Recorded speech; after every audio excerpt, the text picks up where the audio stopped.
প্রিয় শিক্ষার্থীবৃন্দ, আজকের হিসাব বিজ্ঞান প্রথম পত্র ক্লাসে তোমাদের সবাইকে স্বাগত জানাচ্ছি। যেহেতু সামনে তোমাদের প্রথম পত্রের উপর পরীক্ষা হওয়ার একটা সম্ভাবনা রয়েছে, তাই আজকে আমি তোমাদের হিসাব বিজ্ঞান প্রথম পত্রের নবম অধ্যায়ের কিছু বহু নির্বাচনী প্রশ্নের গুরুত্বপূর্ণ তথ্য নিয়ে আলোচনা করছি। তো 1 নম্বরে আসো, আর্থিক বিবরণীর পূর্ণাঙ্গ ধারণা পাওয়া যায় কোথায়? তোমরা যে আর্থিক বিবরণী করো, এটা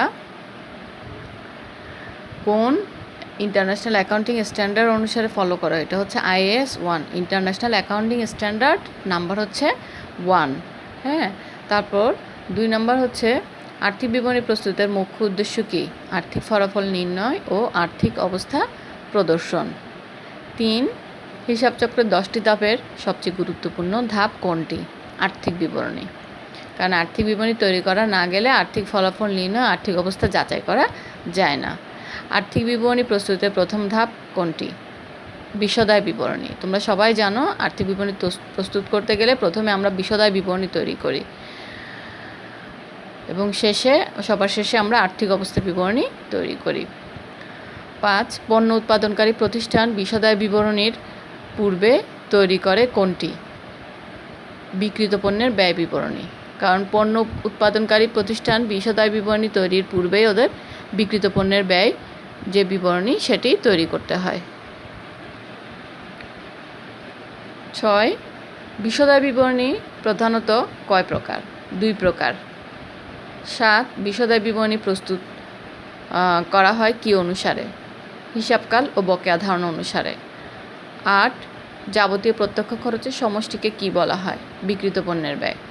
9, পরিচালন আয় কোনগুলো? সম্পদ বিক্রয় হতে মুনাফা, সুদ আয়, বাড়ি ভাড়া আয়, শিক্ষানবিশ সালামি ইত্যাদি।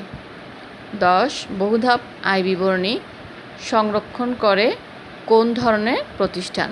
ক্রয় বিক্রয়কারী বা ব্যবসায় প্রতিষ্ঠান, অর্থাৎ সেবামূলক প্রতিষ্ঠান বা ব্যবসায় প্রতিষ্ঠান সাধারণত বহুধাপ আয় বিবরণী সংরক্ষণ করে না। ক্রয় বিক্রয়কারী বা ব্যবসায় প্রতিষ্ঠানগুলো যেগুলো মুনাফা অর্জনের উদ্দেশ্যে প্রতিষ্ঠিত হয় সেগুলোই বহুধাপ আয় বিবরণী সংরক্ষণ করে। 11, এবার আসো কিছু আমরা ছোট অঙ্কের দিকে যাই। চলতি বছরে মজুরি প্রদত্ত হয়েছে 20,000 টাকা, মাসিক প্রদেয় মজুরি 1500 টাকা। এখানে অগ্রিম মজুরি কত? এখানে অগ্রিম মজুরি 2000 টাকা। কিভাবে? কারণ মাসিক প্রদেয় মজুরি 1500 টাকা, তাহলে 12 মাসে প্রদেয় মজুরি হচ্ছে 1500 গুণ 12, 18,000 টাকা। তাহলে তারা মজুরি দিয়েছে 20,000 টাকা, তাহলে অগ্রিম হচ্ছে 20,000 বিয়োগ 18,000, 2,000 টাকা। 12 নম্বর, রেওয়া মিলে প্রদত্ত ভাড়া 3/2 9,000 টাকা, তাহলে বকেয়া ভাড়া কত?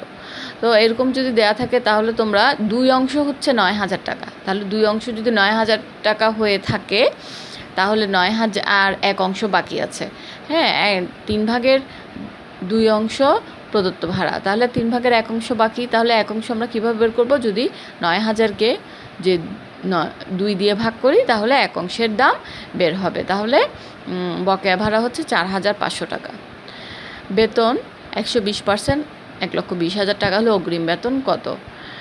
এখানে 20% হচ্ছে অগ্রিম। আমরা সাধারণত 100% বলতে আমরা পূর্ণ বুঝি, তো এখানে 20% যদি অগ্রিম হয়ে থাকে তাহলে 1,20,000কে 120 দিয়ে ভাগ করলে 1,000 টাকা। হ্যাঁ, তারপর আবার 20 দিয়ে গুণ করলে 20,000 টাকা, তাহলে অগ্রিম বেতন 20,000 টাকা। নিট ক্ষতি 6,000 টাকা। ম্যানেজারের লাভের 10% কমিশন পেলে কত টাকা পাবে? 0 টাকা, কারণ কোনো লাভ হয়নি। কোনো লাভ না হলে ম্যানেজারও কোনো কমিশন পাবে না, তাই এখানে ম্যানেজারের কমিশন হবে 0 টাকা। তারপর আসো 15 নম্বরে, চলতি বছর স্থায়ী সম্পদের অপচয় 10,000 টাকা কম ধরা হলে এর প্রভাব কী হবে? দেখো, অপচয় হচ্ছে এক ধরনের ক্ষতি বা খরচ। তো অপচয় যদি 10,000 টাকা কম ধরে তাহলে ক্ষয়ক্ষতির পরিমাণ 10,000 টাকাও কম ধরা হবে, অর্থাৎ সেক্ষেত্রে মুনাফা বৃদ্ধি পাবে। হ্যাঁ, তারপর 16 নম্বর, বিক্রিত পণ্যের ব্যয়ের সূত্র কী? প্রারম্ভিক মজুদ যোগ নিট ক্রয় যোগ ক্রয় সংক্রান্ত অন্যান্য খরচ বিয়োগ সমাপনী মজুদ পণ্য। আমি আবারও বলছি, বিক্রিত পণ্যের ব্যয়ের সূত্র, এটি খুবই ইম্পর্টেন্ট। প্রারম্ভিক মজুদ যোগ নিট ক্রয় যোগ ক্রয় সংক্রান্ত অন্যান্য খরচ বিয়োগ সমাপনী মজুদ পণ্য। 17 নম্বর, ব্যবহারজনিত কারণে স্থায়ী সম্পদের যে অবচয় হয় তাকে কি বলা হয়? অবচয় বা ডেপ্রিসিয়েশন। আসলে এখানে স্থায়ী সম্পদের যে অবচয় না, স্থায়ী সম্পদের যে ক্ষয়ক্ষতি হয়,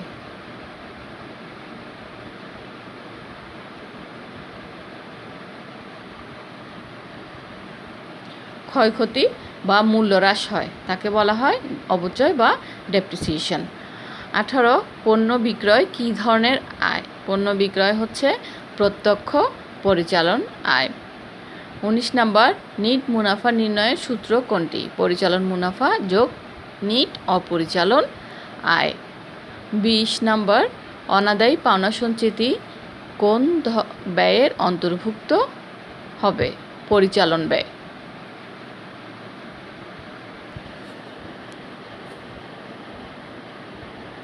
21 নম্বর, মুনাফা জাতীয় আয় ও ব্যয় কোথায় লিপিবদ্ধ করা হয়? বিশদায় বিবরণীতে। 22, সম্পদ ও দায়ের বিবরণী কোনটি? আর্থিক অবস্থার বিবরণী। 23, অনিঃশেষিত ব্যয় কি? সম্পদ। কারণ হচ্ছে অনিঃশেষিত ব্যয় বলতে যে ব্যয়টি 1 বছরের মধ্যেই শেষ হয়ে যাচ্ছে না, তাহলে আমরা অনিঃশেষিত ব্যয় বলতে বোঝাই সম্পদ। 24, সুনাম কোন ধরনের সম্পদ? অস্পর্শনীয় সম্পদ। 25, অনুপার্জিত রাজস্ব কি? দায়।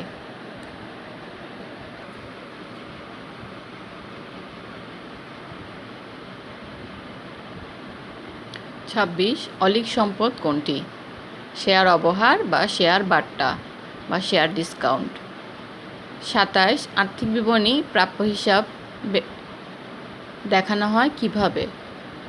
নিট আদায়যোগ্য মূল্যে, অর্থাৎ কুরিন বাদ দিয়ে যতটুকু আদায় করা যাবে আর্থিক বিবরণীতে প্রাপ্য হিসাবে সেই মূল্যই দেখানো হয়। 28, অগ্রিম প্রাপ্ত আয় কি? অগ্রিম প্রাপ্ত আয় হচ্ছে দায়। 29, বিলম্বিত বিজ্ঞাপন ব্যবসায়ের কি? সম্পদ। যদিও এটি অসমন্বিত ব্যয়, যেহেতু কয়েক বছরের জন্য বিজ্ঞাপন দেওয়া হয়ে গেছে, তাই এটিকে আমরা সম্পদ পার্শ্বে অসমন্বিত ব্যয় নাম দিয়ে লিখি। সম্ভাব্য দায় উদ্ধৃতপত্রের কোন দিকে বসে? কোনো দিকেই নয়।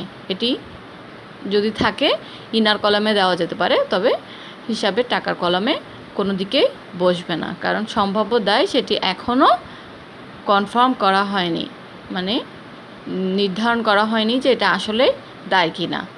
তো প্রিয় শিক্ষার্থীবৃন্দ, তোমরা এমসিকিউগুলো ভালো করে পড়বে এবং তোমাদের বইয়ে যে এমসিকিউগুলো আছে, বিশেষ করে বোর্ডের এমসিকিউগুলো ভালো করে করবে, যাতে তোমাদের এমসিকিউ পরীক্ষা ভালো হয়। তোমাদের ফার্স্ট ইয়ার ফাইনাল যদি নেওয়া হয়, সেটি এমসিকিউর ভিত্তিতে যদি নেওয়া হয়, আশা করি ক্লাসটি তোমাদের অনেক উপকারে দেবে। তো আজকের ক্লাস আমি এখানেই সমাপ্তি ঘোষণা করছি। তোমাদের সবাইকে আল্লাহ হাফেজ।